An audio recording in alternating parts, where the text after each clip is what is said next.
संत रामपाल जी महाराज एक ऐसे महान संत जिन्होंने अपनी सतभक्ति, तत्व ज्ञान, करुणा और सेवा के बल पर समाज में नई मिसाल कायम की है। संत रामपाल जी महाराज की अगुवाई में उनके सभी सतलोक आश्रमों से समाज कल्याण के अद्भुत कार्यों ने समाज को सुनहरे भविष्य की एक नई उम्मीद दिखाई है। संत रामपाल जी महाराज से नाम दीक्षा लेने के बाद लाखों लोगों की लाइलाज बीमारियां जैसे कैंसर, एड्स आदि ठीक हुई। संत जी के ज्ञान से प्रेरित होकर उनके अनुयायियों ने लाखों यूनिट रक्तदान किया। संत जी ने लाखों बहन बेटियों का दहेज मुक्त विवाह करवाया।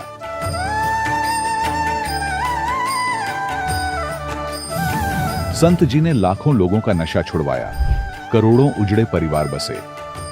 संत जी के आश्रमों में समागम के दौरान निःशुल्क नेत्र चिकित्सा, दंत चिकित्सा प्रदान की जाती है। संत रामपाल जी महाराज द्वारा समय समय पर पर्यावरण संरक्षण के उद्देश्य से बड़े स्तर पर वृक्षारोपण किया जाता है।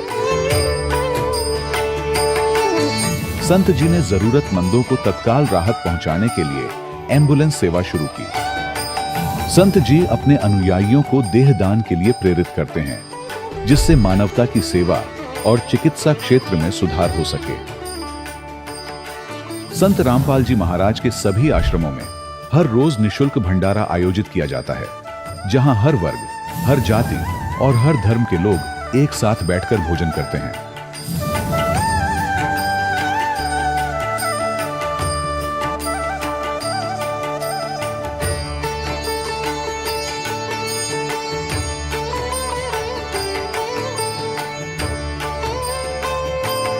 संत रामपाल जी महाराज के आश्रम में हजारों बुजुर्गों को सम्मान और प्यार के साथ जीवन जीने का अवसर मिलता है। उनके खाने, रहने और स्वास्थ्य की पूरी जिम्मेदारी संत रामपाल जी महाराज उठाते हैं। अनाथ बच्चों के लिए संत रामपाल जी महाराज के सभी आश्रम किसी वरदान से कम नहीं। यहाँ उन्हें शिक्षा, संस्कार और भविष्य के लिए बेहतर अवसर प्रदान किए जाते हैं। चाहे बाढ़ हो, भूकंप या महामारी, संत रामपाल जी महाराज और उनके अनुयायी हमेशा ही जरूरतमंदों के लिए सबसे आगे खड़े रहते हैं। कोविड महामारी के दौरान संत रामपाल जी महाराज के आश्रमों से करोड़ों लोगों के लिए भोजन, दवाइयां और जीवन रक्षक सामग्रियां उपलब्ध कराई गई। चाहे गरीब की मदद हो या किसी शोषित और पीड़ित वर्ग के हक और सम्मान की लड़ाई, संत रामपाल जी महाराज ने हमेशा ही उनकी दबी आवाज को सरकारों तक पहुंचाया है और उन्हें उचित न्याय दिलवाने में अहम भूमिका अदा की है। समाज में आध्यात्मिक और सामाजिक मूल्यों के प्रति जागरूकता लाने में संत रामपाल जी महाराज हर कदम पर मानवता के सच्चे सेवक साबित हुए हैं। संत रामपाल जी महाराज का जीवन हमें सिखाता है कि सच्ची सेवा वही है जो निस्वार्थ भाव से की जाए। आइए हम भी इस महान सेवा के कार्य में इस महान संत से जुड़ें और संत रामपाल जी महाराज से नाम दीक्षा लेकर अपने जीवन को धन्य बनाएं।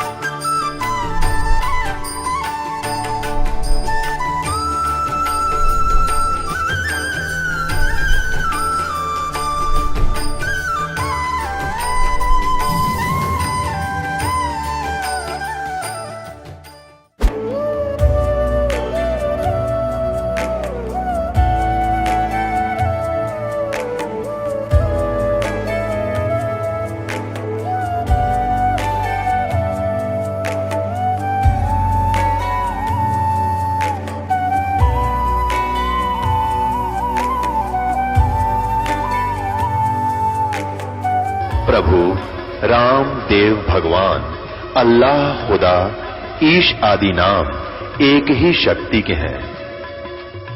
वो कैसा है, कहां है, कैसे मिलता है, किसने देखा है? ये प्रश्नवाचक चिन्ह पूर्ण रूप से हटाने के लिए अवश्य सुनिए जगत गुरु तत्वदर्शी संत रामपाल जी महाराज के अमृत वचन, सर्व पवित्र धर्मों के पवित्र शास्त्रों के आधार पर।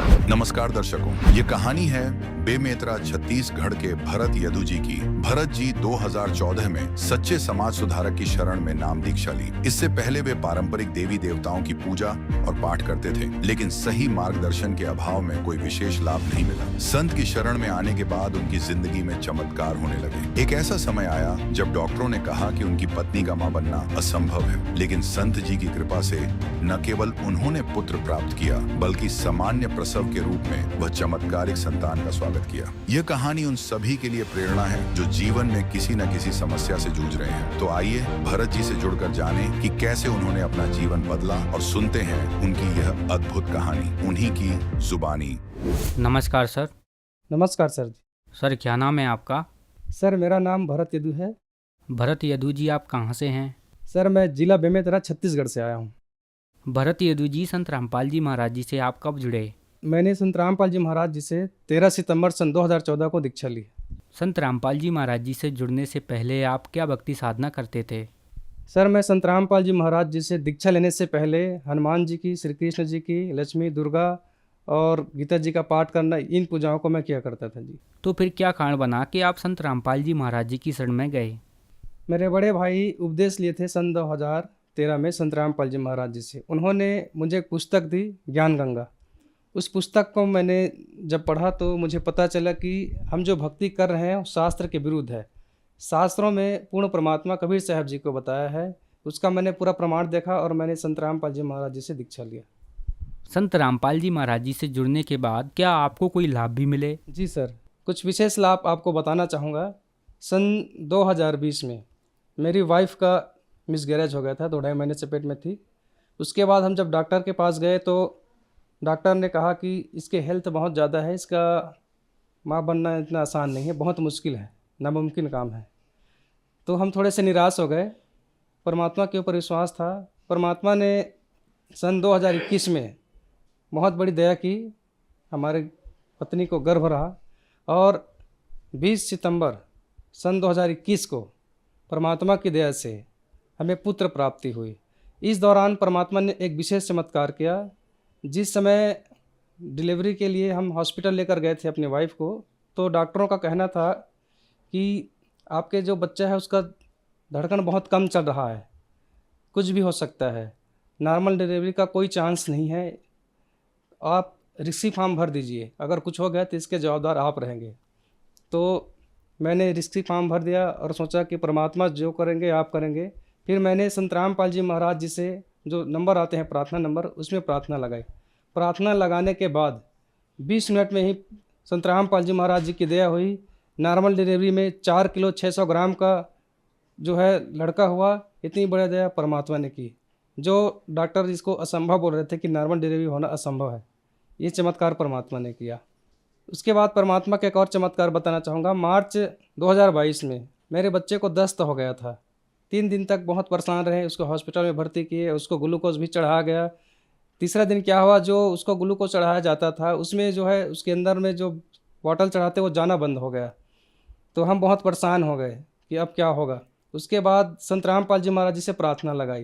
प्रार्थना लगाने के बाद में संत रामपाल जी महाराज जी की ऐसी दया हुई, बिना दवाई के हमारा बच्चा जो है 2 दिन में ठीक हो गया और पहले जैसे खेलने कूदने लग गया। ये चमत्कार संत रामपाल जी महाराज जी ने किया। सन 2017 में मुझे टाइफाइड हो गया था और उसके बाद मैं कुछ हार्ड वर्क करने लग गया, शारीरिक मेहनत कुछ ज़्यादा हो गई, तो मेरा शरीर बहुत ज़्यादा कमज़ोर हो गया था। 11 अप्रैल सन 2017 को ऐसी स्थिति आ गई, जब मैं सुबह बिस्तर से उठा तो 1-2 कदम चला, उसके बाद मैं गिर पड़ा। मेरे सारे शरीर के हाथ पैर चलना, सब काम करना बंद कर दिए थे। फिर मुझे दोपहर में हॉस्पिटल ले गए, जो छोटे हॉस्पिटल ऐसे गांव में रहते हैं वहाँ पे। वहाँ उसने इंजेक्शन वगैरह लगाए, कुछ दवाइयाँ दी, वापस मैं घर आ गया। घर आने के बाद सर शाम और रात को मेरी तबीयत बहुत ज़्यादा ख़राब हो गई। फिर हमने रात को फिर एक डॉक्टर बुलवाया। डॉक्टर ने देखा कि इसका तो कोई चीज़ काम नहीं कर रहा है और मैं सिर्फ लेटा रहता था सर, मेरा सिर्फ जुबान बस चलता था, मैं अपना हाथ पैर किसी चीज़ को नहीं हिला पाता था। डॉक्टर ने चेक करके बताया कि इसके साथ कुछ भी हो सकता है, इसको जितनी जल्दी हो सके कुछ बड़े डॉक्टर है, बड़े हॉस्पिटल इसको ले जाइए। उसके बाद रात को 10 बजे, 10:30 बज गए थे। मैंने घर वालों से कहा कि मुझे बहुत नींद आ रही है, मैं सोना चाहता हूँ, हम सुबह चले जाएंगे हॉस्पिटल। तो सब घर वाले तैयार हो गए, ठीक है आपकी जैसे मर्जी। फिर मैंने संत रामपाल जी महाराज जी की जो बुक आती है ज्ञान गंगा, उसमें कबीर साहब जी और संत रामपाल जी महाराज जी का तस्वीर है। उस तस्वीर को बिस्तर में रखने के लिए कहा अपनी भतीजी को, और वहीं पे गुरु जी से प्रार्थना की कि हे परमात्मा, मैंने अपने घर वालों के सामने आपकी बहुत महिमा गा रखी है और मैं अपने कर्मों का ही फल पाऊंगा मालिक, आप तो परमात्मा है, आप में कोई कमी नहीं है। हे परमात्मा, इस कुत्ते को एकांत में कहीं मार देना, लेकिन आज इनके सामने दया कर दो परमात्मा, नहीं तो मेरी वजह से आपको ऊपर जो है विश्वास उठ जाएगा। परमात्मा की ऐसी दया हुई, जब मैं सुबह 4 बजे उठा तो मेरे मुँह से निकला बंदी छोड़ सदगुरु रामपाल जी महाराज जी की जय, और मैं बिस्तर से बिना किसी के सहयोग से खड़ा हो गया। इस चमत्कार को देख के पूरे मोहल्ले वाले, घर वाले दंग रह गए, और एक व्यक्ति मुझे आके बोला कि वास्तव में संत रामपाल जी महाराज जी में अजब शक्ति है, नहीं तो आप कल की स्थिति देखें तो आप मरने वाले थे। ये चमत्कार परमात्मा ने किया। सर, क्या आप नशा भी करते थे? जी सर, मैं संत रामपाल जी महाराज जी के शरण में आने से पहले नशा भी करता था। हम लोग जब कॉलेज जाते थे तो जो थम्स अप की कोल्ड ड्रिंक्स की जो बॉटल आती थी, उसमें तो आधा शराब डालते थे, आधा कोल्ड ड्रिंक, और उसे घूम घूम के पीते थे। इस तरह से हम लोग हर शाम दोपहर के बाद नशा करते थे और मांस भी खाते थे। संत रामपाल जी महाराज जी की पुस्तक जब मैंने पढ़ी ज्ञान गंगा, तो पुस्तक पढ़ते पढ़ते ये नशा मुझसे छूट गया। ये दया पर संत रामपाल जी महाराज जी ने की। सर, संत रामपाल जी महाराज जी से जुड़ने के बाद आपको बहुत सारे लाभ प्राप्त हुए, तो जो दर्शक आज आपको टीवी पर देख रहे हैं वह भी संत रामपाल जी महाराज जी से जुड़ना चाहते हैं, तो कैसे जुड़ सकते हैं? सर, मैं बताना चाहूँगा, संत रामपाल जी महाराज से दीक्षा लेना बहुत ही आसान है। संत रामपाल जी महाराज जी का बहुत से चैनलों में सत्संग आता है, उसमें एक पट्टी चलती है जिसमें आश्रम के नंबर दिए होते हैं। उसमें कॉल करके अपने नज़दीकी नामदान सेंटर का नंबर प्राप्त करके सारी जानकारी ली जा सकती है, वहाँ से नाम दीक्षा लिया जा सकता है। धन्यवाद सर। सत साहिब। दर्शकों, अभी आपने सुने संत रामपाल जी महाराज से दीक्षा प्राप्त करके सुखी हुए भक्त के अनुभव। अब देखिए जगत गुरु तत्वदर्शी संत रामपाल जी महाराज के मंगल प्रवचन। गरीबदास जी कह रहे हैं कोई है उस परले पार का, यहां मुझे बताओ, और वो धुन का भेद बताओ जो धुन वहां है परले पार यानी सतलोक में। ये नकली धुनें हैं, यहां पर जो तुम सुन रहे हो ये धुन वो नहीं है। गरीबदास जी क्या कहते हैं, कोई है रे परले पार का जो भेद कहे झनकार का, कोई है रे परले पार का। परले पार यानी सतलोक में कोई गया हुआ वापस आया हुआ हो तो बताओ मुझे। ये खुद होकर आए थे, उस धुन को सुनकर आए थे, आंखों से कानों से देख सुनकर आए थे। कोई है रे परले पार का जो भेद कहे झनकार का। झन मानुष झनकार मानुष धुन का। वारही गोरख वारही दत्त वारही धरु प्रहलाद अर्थ। ये तुम्हारे गोरख भी इधर ही वारवन उर्ली साइड। वारही गोरख वारही दत्त, दत्त मान दत्तात्रेय जी, और ध्रुव और प्रहलाद ये सभी इधर ही हैं, काल के ही जाल में हैं। वारही गोरख वारही दत्त वारही ध्रुव प्रहलाद अर्थ। वारही सुखदेव वारही व्यास वारही पाराशर प्रकाश। वारही दुर्वासा दरवेश वारही नारद सारद शेष। वारही भरतरी गोपी चंद वारही सनक सनंदन बंद। वारही ब्रह्मा वारही इंद्र वारही संस कला गोविंद। वारही शिव शंकर जो संभ वारही धर्मराय अर्भ आरंभ। वारही धर्मराय धर धीर परम धाम पहुँचे हे कबीर। रग यजुषाम अथर वेद परम धाम नीलय हा भेद। अलल पंख अगाध भेव जैसे कुंजी सुरती से। वार पार थे हाना था गरीबदास निर्गुण निगाह। अब क्या बताते हैं आदरणीय गरीबदास साहिब जी, परमात्मा से परिचित होकर सतलोक में वो धुन सुनकर वापस आए तो वो कह रहे हैं कोई हैरे परले पार का जो भेद कह उस जनकार का। वार ही गोरख, वार ही माने उरले तरफ, वार ही गोरख वार ही दत्तात्रेय और वार ही ध्रुव प्रहलाद, वार ही सुखदेव वार ही व्यास और वार ही पाराशर प्रकाश।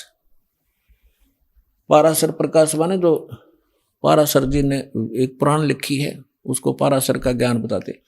यानी इन पुराणों के और वेदों के सबके राइटर हैं कौन? व्यास जी। और ये ज्ञान व्यास जी का अपने सत्र का वो तो पुराणों में है। वेद ज्ञान और गीता ज्ञान जो है ये वेद व्यास के सत्र का नहीं है।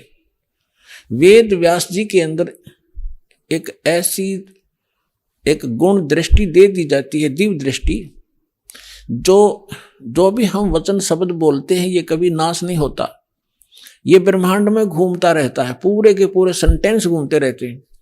अब भाषाएं बदलती रहती हैं जिस कारण से वो आज ऋषि नहीं समझ पाते। तो परमात्मा एक ऐसा गुण देता है अपने ज्ञान को लिपिबद्ध कराने के लिए, तो वेद व्यास में दिया था। और उन्होंने वेदों को जो भी जैसा था एज इट इज लिख दिया, उसमें अपना कुछ भी नहीं मिलाया। फिर उससे हट करके पुराण भी उन्होंने जिसने जैसा बोला था, गीता ज्ञान जो श्री कृष्ण के अंदर से काल जो बोल रहा था उसको व्यास जी नहीं पहचान सके।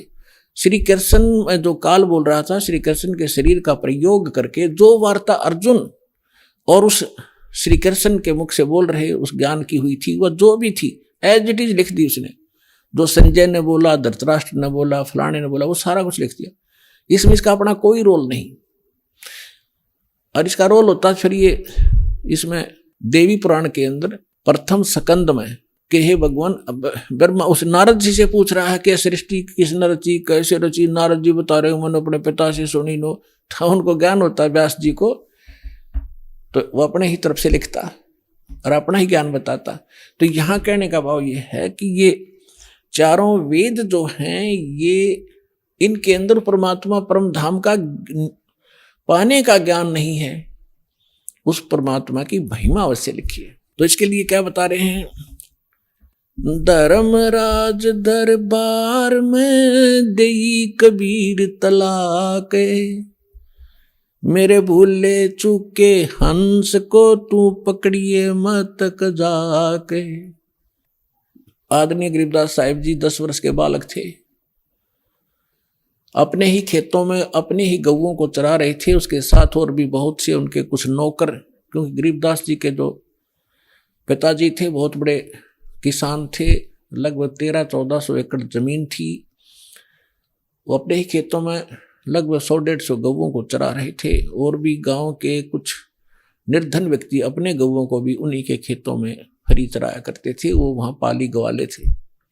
तो सतलोक से परमात्मा आए एक जिंदा महात्मा के रूप में, और उस गरीबदास जी को वहाँ एक कुंवारी गाय का दूध निकाला। परमात्मा ने कुंवारी गाय का दूध पिया, गरीबदास जी को मंत्र दिया प्रथम और वो दूध पिलाया। उसके बाद गरीबदास जी को लेकर के उनकी आत्मा को ऊपर ब्रह्मांड सब दिखाकर, ब्रह्मा विष्णु महेश धर्मराज का सब दिखा करके सचखंड ले गए। पीछे से संत आदरणीय गरीबदास साहिब जी 10 वर्ष के बालक को मृत जानकर चिता पर रख दिया था। अंतिम संस्कार करने वाले थे, उसी समय परमात्मा ने आत्मा को ऊपर से पूर्ण रूप परिचित करा के, सारा ज्ञान दिखा के, अपनी समर्थता से परिचित करा के वापस छोड़ दिया। तब उस 10 वर्ष के बालक ने उठकर जो आंखों देखा परमात्मा की महिमा गाई, वो इस प्रकार है। गरीबदास साहिब जी बता रहे हैं कि जब मुझे परमात्मा यहाँ से लेकर गए, यहाँ के धर्मराज जो चीफ जस्टिस ऑफ वन ब्रह्मांड, एक ब्रह्मांड का जो चीफ जस्टिस है, जिसके सामने किसी की पार हिम्मत नहीं जाने की, उसके दरबार में जाकर के परमात्मा जब पहुंचे, अपने आत्माओं आप जी तो अभी बालक हो जाते मार्ग के, आपने तो अटपट सुन रखी है नकली संतों की, और अब आपको ज्ञान सुन पता चलेगा। जैसे आप जी को एक अमेरिका की भविष्यवक्ता, अमेरिका की फ्लोरेंस की भविष्यवाणी सुनाई थी पिछले सत्संग में,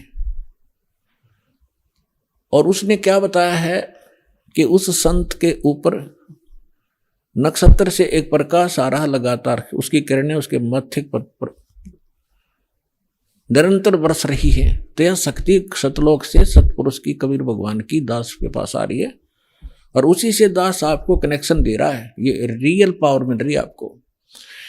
फिर वो क्या बताती है कि उसका चेहरा जब मैं देखती हूं जैसे उसके चारों तरफ सूर्य उदय हो रहे हों। इस शरीर के अंदर एक और बॉडी है। जिन भी महापुरुषों को लेकर गए उनके इस यहाँ की बॉडी यहीं छोड़ गए, अंदर ऐसा ही शरीर है, वो ओरिजिनल यानी तो भक्ति से संग्रहित, भक्ति से चार्जड है वो। तो जैसे एक सर्प कांचली छोड़ देता है, अपने ऊपर की कैंचली त्याग जाता है, वह सर्प जैसी होती है, लेकिन वो सर्प न्यारा है। ऐसे ही शरीर के अंदर ओरिजिनल जो बॉडी है वो अलग है, और उसका प्रकाश फिर उस सूक्ष्म शरीर से बाहर झलकता है। जिसके बारे में गरीबदास जी कहते हैं, देही को सतगुरु कहे ये सब धुंधर ज्ञाने, चार दाग आता नहीं वाको सतगुरु जाने। इस शरीर की, इस बॉडी को सतगुरु जो मान रहे हैं वो तो अभी बालक है। इसके अंदर जो और शरीर युक्त वो सतगुरु है, वो मरता नहीं कभी। चार प्रकार के दाग हैं, अंतिम संस्कार 4 प्रकार से किया जा रहा अपने यहाँ पर। एक तो दफना देते हैं, मिट्टी में गाड़ देते हैं ईसाई और मुसलमान भाई, और हिंदू और सिख संस्कार कर देते हैं। कुछ ऐसे हैं जो जल प्रवाह कर देते हैं उसको, मच्छी कीड़े मकोड़े खाकर उसके शरीर को दबा देंगे। और कुछ क्या करते हैं, एक मचान बना देते हैं ऊंचा, उस 100 को उस पर डाल देते हैं, पशु पक्षी ऊपर के पक्षी आदि खा लेते हैं। तो 4 प्रकार से अंतिम संस्कार यानी दाग दिया जाता है। तो परमात्मा कहते हैं, गरीबदास साहिब जी कहते हैं, इस देही को सतगुरु कहें ये सब धुंधर ज्ञान, और 4 दाग आता नहीं वाको सतगुरु जान। तो यहाँ क्या बता रहे हैं कि परमात्मा जब ऊपर लेकर गए गरीबदास जी को, तो परमेश्वर के शरीर से वहां जब उसने देखा ऐसी चमक थी, और धर्मराज अपने सिंहासन पर विराजमान था, न्यायाधीश। परमात्मा वहां प्रवेश किया, एकदम वो कुर्सी छोड़कर खड़ा हो गया, सिंहासन छोड़कर, और ऐसे जैसे एक उच्च अधिकारी के सामने बहुत निम्न सत्र का अधिकारी करबद्ध होकर के सावधान हो जाता है। धर्मराय दरबार, और वो डांट लगाता है उच्च अधिकारी छोटे अधिकारी को, अपना आदेश देता है अपनी लैंग्वेज में, और वो सब स्वीकार्य करता है, जो एक शिष्टाचार होता है। तो क्या कहते हैं, धर्मराज दरबार में देई कबीर तलाक, मेरे भूले चूके हंस को तू पकड़िए मत कजाक। जिस धर्मराज के सामने ब्रह्मा विष्णु महेश की हिम्मत नहीं जाके को अपशब्द बोल दे, ये तो आप यही देख लो, अपने चीफ जस्टिस के सामने प्रधानमंत्री की हिम्मत नहीं उसको जाके कुछ वहां, और उसके सामने भी प्रधानमंत्री खड़ा नहीं होगा, प्रधानमंत्री के सामने भी सिंहासन नहीं छोड़ेगा चीफ जस्टिस। हाँ, राष्ट्रपति जब जाएगा उसने पद छोड़ना पड़ेगा राष्ट्रपति के लिए, हमारे राष्ट्रपति इतने सर्वमान्य होते हैं। इसी प्रकार जब धर्मराज ने देखा कि राष्ट्रपति आगे यानी पूरी विश्व के मालिक एकदम कुर्सी छोड़कर खड़े हो गए, परमात्मा क्या कहने लगे, धर्मराज दरबार में देई कबीर तलाक, मेरे भूले चूके हंस को तू पकड़िए मत कजाक। कि मेरा हंस, और गलती से नाम भी त्याग दिया हो, गलती से ना ध्यान रहा हो, जानबूझ कर बकवाद करे, उसका तो माफी है नहीं। और किसी कारण से भी आपने नाम ले रखा है और आपका ना ध्यान रहा, फिर छोड़ छाड़ गए कुछ दिन, तो जब आपकी मृत्यु होगी तो परमात्मा कहते हैं आपको वहां ले जाया जाएगा धर्मराज के पास। तो क्या कहते हैं, आपने जो 2-4 साल भक्ति कर ली, 2-4 वर्ष संत दास के यथार्थ नाम की, तो इन सभी मंत्रों का जो जाप आप कर रहे हो शरीर के अंदर, ब्रह्मा जी, विष्णु जी, शिव जी, गणेश जी, दुर्गा जी का, इनकी बहुत सी भक्ति संग्रहित हो जाती है, क्योंकि ये बहुत गजब का मंत्र है। इसके आधार से फिर आपको कोई किसी को विष्णु जी के लोक में कुछ दिन जाना पड़ेगा, वहां अपनी पुण्य खत्म करोगे, फिर वहां से पुण्य खत्म होते ही आपको ब्रह्मा जी के लोक में भेज देंगे, वहां देवता बन करोगे, फिर विष्णु जी के लोक में, फिर शिव जी के लोक में, अपनी सारी पूंजी नाश करके, और फिर नरक लोक में। अब परमात्मा कहते हैं शिव ब्रह्मा, ये आगे बताऊंगा फिर। तो वहां जब धर्मदास जी को परमात्मा धर्मराज के दरबार में धमका रहे थे कि मेरे भूले चूके हंस को भी तो पकड़िए मत कजाक, खबरदार मेरे हंस को तूने, जिसने न्यू कह दिया कि मैं कबीर साहब का उपदेश ले रखा था, आपको पता ही होगा वो कौन सा नाम जाप कर रहा है, उसकी भक्ति से पता लग जाएगा, तो उसको पकड़ना नहीं। धर्मराज क्या कहते हैं, बोले पुरुष कबीर से धर्मराय कर जोड़े, तुमरे हंस को पकड़ू नहीं मन 2 लाख करोड़े। ने बोला जी आपके हंस न मैं नहीं पकड़ सकता, मैंने दोहाई है, लाख करोड़ दोहाई। फिर क्या बताता, अपनी व्यवस्था, अपनी मजबूरी बता रहा है कि यहाँ का विधान है, जैसा कर्म जिसने किया है वो भोगना पड़ेगा। अब मेरे वो कागजों में होगा, तो यहाँ तो परमात्मा इस लिखत का हिसाब चलता है, जैसने जैसा कर्म किया वो भोगना पड़ेगा। आपकी शरण माने से पहले उस प्राणी ने जो आपसे बिछुड़ गया, उसके पाप भी होंगे पुण्य भी होंगे, तो मुझे तो दोनों का ही दंड देना पड़ेगा। तो परमात्मा क्या कहते हैं, मदहारी जारी नरा और भांग तमाकू खाई। यानी पहले कितनी गलती कर रखी है इसने। मद आहारी शराब पीने वाले, यानी और भी बहुत सी गलतियां जो कर दी हों, तमाकू भांग खाते हों, और पर्दा पर घर तकें, दूसरे की पत्नी में पूरी नीयत रखते हैं, दूसरे के घर को तकते हैं, यानी चोरी दाव लगाते हैं, उनको पकड़ूं के नहीं। आपकी शरण माने से पहले जिन्होंने जो गलतियां ये कर रखी हैं दाता, उनको पकड़ूं के नहीं।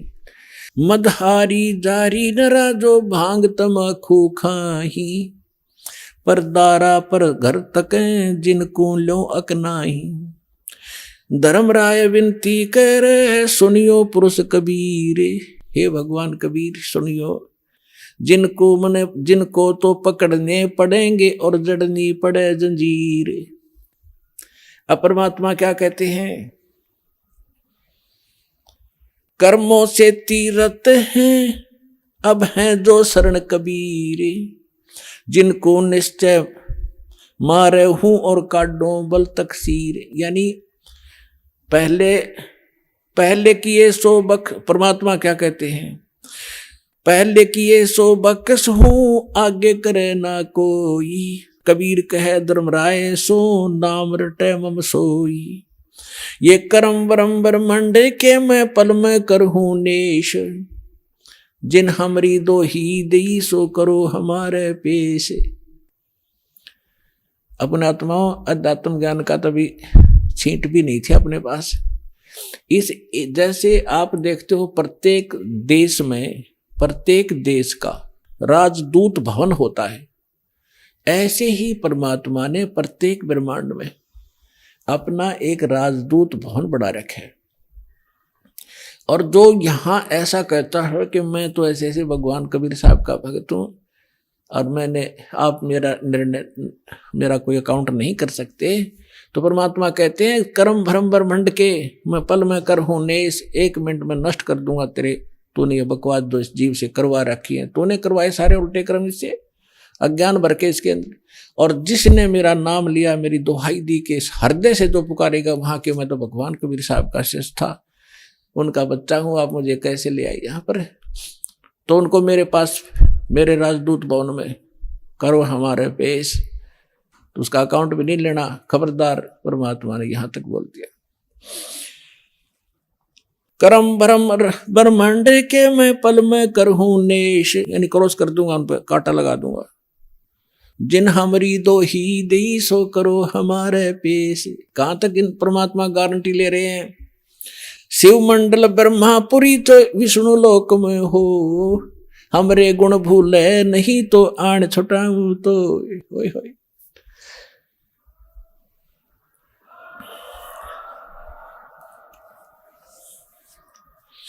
पुणात्माओं, आप ऐसे समर्थ की शरण में आगे हो, आपका कोई कुछ नहीं बिगाड़ पाएगा, लेकिन आप सावधानी बरतना, दृढ़ रहना, संसार के इस बहाव में बहना नहीं। तो कितनी गारंटी दे रहे परमात्मा। जैसे दास बहुत बार बताता है, शिव मंडल ब्रह्मापुरी में कौन जाओगा, वो भोला जाएगा जिसने 1-2 वर्ष 4 वर्ष या नाम लेकर सारी साधना कर ली, वो उसका पुण्य इकट्ठा हो गया प्रत्येक मंत्रों का। अब वो फिर उसको काल कैसे ठगेगा, विष्णु लोक में जाएगा, विष्णु जी के मंत्र आपको दिए जाते हैं, इतना गजब का मंत्र है। एक का मंत्र का घना लाभ रहा, तो 108 डेली करते हो तो वहां जाके विष्णु के लोक में आपका अलग से व्यवस्था की जाएगी। इतने धनी हो गए आप इस मंत्र से। और विष्णु के लोक में देवता बन जाओगे। रेस्ट हाउस में वहां रेस्टोरेंट बना रखा है, जैसे स्वर्ग के इसका, वहां रहोगे और जेब कटेगी आपकी। और आपका वहां ये गुण याद आ जाए कि हम तो गलती कर गए, हमने तो पूंजी अपनी खराब नहीं करनी थी, हमने तो इस सतलोक जाना था, या गलती बन गई। कहते वहां भी अगर हृदय से पुकारेगा दो व्यक्ति जो गुरुद्रोही ना हुआ हो। गुरुद्रोही वो होता है नाम भी छोड़ जा और गुरु जी की निंदा करता अंडे जगह जगह घूमे, वो उसका तो नाश परमानेंट हो गया, वो तो खत्म सदा के लिए, कभी मनुष्य जीवन भी नहीं पाएगा आगे से, बहुत युगों तक। और तो वैसे अनजानपने में या गफलत काल करवाई देता कोई ना कोई वो व्यक्ति, और वहां जाकर इस ज्ञान से उसको जरूर आभास होगा कि हमने तो वहां जाना था और यहां हम के बन गए। पुण्यात्माओं, आप देखना, मन की बकवाद है, चाहे आप प्रधानमंत्री बन जाइयो, फिर भी आत्मा भूखी नजर आओगी आपको कि कोई और वस्तु और है जो इससे हटकर भी चाहिए हमें। तो वहां जाकर के वो आभास होगा कि हमने तो वहां जाना था और ये तो हमने ये सुविधाएं तो प्राप्त नहीं करनी थी, ये तो हमारा नाश हो रहा है। कहते वहां भी तो हृदय से पुकारेगा परमात्मा, कबीर जी हे सतगुरु गलती बन गई मुझ नीच से, छुटवाओ मुझे। कहते शिव मंडल ब्रह्मापुरी चे विष्णु लोक में हो, हमरे गुण भूला नहीं तो आण छुटा होता है, तुझे वहां से छुटवा लाऊंगा। और फिर पुनः जैसे ही भक्ति युग चल रहा होगा तो पुनर्जन्म दिवा देंगे, और भक्ति युग समाप्त होने के बाद तो फिर बात गड़बड़ हो जाती है उसको भी। लेकिन जैसे फिर भी मालिक ने छुटा लिया, कहाँ रखेंगे? राजदूत भवन में रखेंगे, और वहां आपकी पूंजी को नाश नहीं होने देंगे, क्योंकि वहां भगवान के दरबार का, भगवान से फ्री सारा वस्तु मिलेगी आपको। लेकिन फिर आपको पुनः फिर जन्म दे देना पड़ेगा, क्योंकि मोक्ष तो यहीं से होगा। तो फिर नए सिरे भक्ति करोगे, गुरु के प्रति श्रद्धा रखोगे, ये सारी मर्यादा रखोगे, तो काम बहुत बढ़ गया। फिर आपका पृथ्वी पर जन्म दिया जाएगा तो आपके अंदर वही तीनों गुणों का दबाव होगा। आपके साथ इतने गजब के पुण्य होगे, आप पूरी पृथ्वी के राजा बन जाओगे। राजा बनोगे, फिर भगवान आएंगे, समझाएंगे रे क्या कर रहा है, ये रास्ता ठीक नहीं, तो नहीं सुनोगे आप। हमने धक्के खाते आ रही, तो इतना संग जन्म हो गया, हमने आप भटकता नहीं, हम सुनते नहीं भगवान की। पाप को सुनाने का तरीका दाता ने यूं अपनाया कि कलयुग में यूं कति पूंजी हीन हो लेगा, भक्ति इसकी रह को ना, इसकी दुर्गति शुरू होगी, और यूं सब जगह धक्के खा लेगा। जिन पूजाओं को श्रेष्ठ मानता था और जिन भगवानों को समर्थ मान रहा था, वहां भी इनको सहारा नहीं मिलेगा। फिर मेरे पास आएंगे तो यहाँ तो मालिक है, समर्थ है, आते सुख भी दूंगा, इनकी बुद्धि ठिकाना होगी, हाँ भगवान है तो यहाँ है, और फिर इनको मंत्र सुनाऊंगा, इनको फिर से चार्ज करूंगा। लेकिन पुण्यात्मा वो समय घना बढ़ा दिया आपने, तो यह गलती इब का ना करियो। नाम लो, दृढ़ रहो और भक्ति करो, कल्याण करवाओ।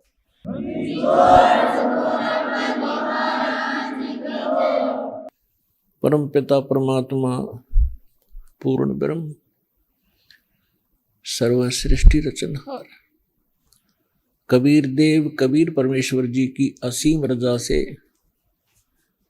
आप चंद पुण्यात्माएं परमात्मा की महिमा सुनने के लिए उपस्थित हुए। जिन पुण्यात्माओं पर परमात्मा की विशेष रजा होती है, उन्हीं को इतना समय मिलता है, अन्यथा ये काल भगवान इस प्राणी को अपने जाल में ऐसे तरीके से फंसा चुका है कि इस जीव को मृत्यु तक ये आभास नहीं होता कि मैं कर क्या रहा हूं, मुझे करना क्या चाहिए था। जिस संपत्ति को मैं जोड़ रहा हूं, जिस परिवार को मैं अपना मान बैठा हूं, जिस स्थान को मैं अपना समझता हूं, इसमें मैं रहूंगा कितने दिन। फिर हमारा एक ऐसा समाज बना दिया, हम उस परंपरा को देखकर संतुष्ट हो जाते हैं कि ये सबके साथ ऐसा ही हो रहा है, मृत्यु हो जाती है, कभी भी मर जाते हैं, कोई बात नहीं, कोई बात नहीं, चलेगा, क्योंकि हमारे पास कोई विकल्प नहीं था। अब परमात्मा स्वयं आए, यथार्थ ज्ञान हमें बताया, तो हमारी कुछ आंखें खुली, क्योंकि ज्ञान से ही एक सतर्कता आती है, ज्ञान से ही रुचि बनती है, ज्ञान से ही दिशा बदलती है। और ज्ञान अधिकारी के मुख से उच्चरित होगा तो वो असर भी करता है। यहां पर लाखों की संख्या में ऐसे श्रद्धालु हैं जो शराब पीते थे, तमाकू सेवन करते थे, बीड़ी सिगरेट हुक्का के माध्यम से, और वो नहीं छोड़ पाते थे। ये शिक्षा माता पिता और भी सभ्य समाज के लोग कहा करते हैं कि भी शराब नहीं पीनी चाहिए, तमाकू नहीं पीना चाहिए, अच्छी बात नहीं, लेकिन वो खुद भी पी रहे होते हैं। तो कहने का तात्पर्य है कि इस काल भगवान, ये ब्रह्म ज्योत स्वरूपी निरंजन, जिसको ऋषि महर्षि ब्रह्म कहा करते थे, और वो ब्रह्म साधना करके अपने आप को सबसे सुपीरियर माना करते थे, इसने इस जीव को ऐसे ढंग से फंसा लिया और ये विकार ज्यादा करवाता है। इसने अपना एक मन एलिमेंट छोड़ दिया आत्मा के साथ में। आत्मा को आवश्यकता है परमात्मा की महिमा की, परमात्मा के गुणगान हो, इसको उसकी आवश्यकता है। और ये मन इसके ऊपर प्रधान बना दिया, इसको डरा धमका के रखता है, भयभीत रखता है और विकारों की तरफ घसीट ले जाता है। विचार करने की बात है, तमाकू कोई पीने की चीज है? तमाकू इस शरीर को कार्बन डाइऑक्साइड की बजाय ऑक्सीजन की आवश्यकता है, और ये इसमें कार्बन डाइऑक्साइड इसमें प्रवेश करवाता है हुक्का बीड़ी सिगरेट के माध्यम से, और जिसके कारण आत्मा मलिन होती है, मन में विकार पैदा होते हैं, स्वभाव ठीक नहीं रहता। और स्वभाव ठीक नहीं रहेगा तो हम एक दूसरे के साथ छोटी सी बात पर भिड़ पड़ेंगे, लड़ पड़ेंगे, लट्ठम लट्ठा, तमोगुण बन जाते हैं। फिर शराब कोई पीने की चीज है जिसको पी के बेसुध हो जावा इंसान, और मांस कोई खाने की वस्तु है। अब हम कितनी स्पीड से इन बुराइयों को ग्रहण कर रहे हैं। तो काल ये चाहता है कि ये आत्मा परमात्मा की है और ये हमारे साथ प्रतिशोध ले रहा है। इस नालायक ने गलती खुद करी और फिर गलती हमने करी कि हम इसके साथ आ गए, इसके ऊपर आसक्त होकर के। इसने वहां ऐसी गलती करी जो ऐसे सच्चे लोक में अलाउड नहीं। एक युवा लड़की के ऊपर बदनीयत की और जिसका दंड इसको मिला कि वहां से निष्कासित किया गया। हम इसके साथ पहले ही चिपक चुके थे तो हम भी यहां फंस गए। तो इसने गलती स्वयं की और अक्षुब्ध भगवान से हो गया। हम उसके बच्चे परमात्मा के इसके साथ आ गए। इसने हमारी वो दुर्गति कर रखी है जिसमें आपकी या भांग उतर जाएगी या काल की भांग, जिसको तुम एक श्रेष्ठ काम समझ रहे हो, कोठी बनाना, बंगले बनाना, ब्याह शादी में बकवाद करना, गोटी लगाना। और ये ज्ञान जब आपके हृदय में समाएगा तो पता चलेगा आपको आप कैसा जीवन जी रहे हो। तो ये चाहता है कि जितने आप दुखी होगे परमात्मा उतना ही दुखी होता है। जिस माता पिता के बालक दुखी हो वो सुख से चैन से सो नहीं सकता। आहार भी नहीं कर सकता। और उस परमात्मा के आप बच्चे हो, इसने क्या हालत कर रखी आपकी। किसी का कैंसर होगी, किसी का टांग टूट गई, किसी का आंख फूट गई, किसी को कोड लगा है, कोई वैसे मानसिक परेशानियां। फिर बाकी बच्चे हैं बकवादों पर लगा दिए, घुट्टी डालो, फिल्म देख लो, मांस खा लो, नरे कर्म बिगड़वाता आपके। और फिर इसने कहा है कि जैसे कोई कर्म करेगा मैं तो भगवान वैसा ही फल देता हूं। और इस मन एलिमेंट को छोड़ रखा है, सारी बकवाद करवाता है। अभी आपने सुने संत रामपाल जी महाराज के मंगल प्रवचन। आइए अब सुनते हैं संत रामपाल जी महाराज से नाम दीक्षा लेकर सतभक्ति करके अद्भुत लाभ प्राप्त करने वाले अनुयायी के विचार। नमस्कार जी। नमस्कार, ਤੁਹਾਡਾ ਕੀ ਨਾਮ ਹੈ ਜੀ? मेरा नाम प्रियंका है। मैं धुरी जिला संगरूर पंजाब तो हाँ। ਪ੍ਰਿੰਕਾ ਜੀ, ਸੰਤ ਰਾਮਪਾਲ ਜੀ ਮਹਾਰਾਜ ਜੀ ਤੋਂ ਨਾਮ ਉਪਦੇਸ਼ ਲੈਣ ਤੋਂ ਪਹਿਲਾਂ ਤੁਸੀਂ ਕਿਹੜੀ ਭਗਤੀ ਸਾਧਨਾ ਕਰਦੇ ਸੀ? ਸਰ ਮੈਂ ਸੰਤ ਰਾਮਪਾਲ ਜੀ ਮਹਾਰਾਜ ਜੀ ਦੀ ਸ਼ਰਨ ਵਿੱਚ ਆਉਣ ਤੋਂ ਪਹਿਲਾਂ ਮੈਂ ਸ਼ਿਵ ਜੀ ਦੀ ਬਹੁਤ ਜ਼ਿਆਦਾ ਕੱਟੜ ਭਗਤ ਸੀ। ਤੇ ਮੈਂ ਛੋਟੇ ਹੁੰਦਿਆਂ ਤੋਂ ਹੀ ਸ਼ਿਵ ਜੀ ਦੇ ਜਿਵੇਂ ਵਰਤ ਰੱਖਦੇ ਆਪਾਂ 16 ਸੋਮਵਾਰ ਦੇ ਉਹ ਰੱਖਣੇ, ਸ਼ਿਵਰਾਤਰੀ 'ਚ ਵਰਤ ਰੱਖਣਾ, ਸ਼ਿਵਲਿੰਗ ਤੇ ਦੁੱਧ ਵਗੈਰਾ ਚੜਾਉਣਾ। ਤੇ ਮੈਂ ਬਹੁਤ ਜ਼ਿਆਦਾ ਸ਼ਿਵ ਜੀ ਦੀ ਬਹੁਤ ਮਤਲਬ ਭਗਤੀ ਕਰਦੀ ਸੀ।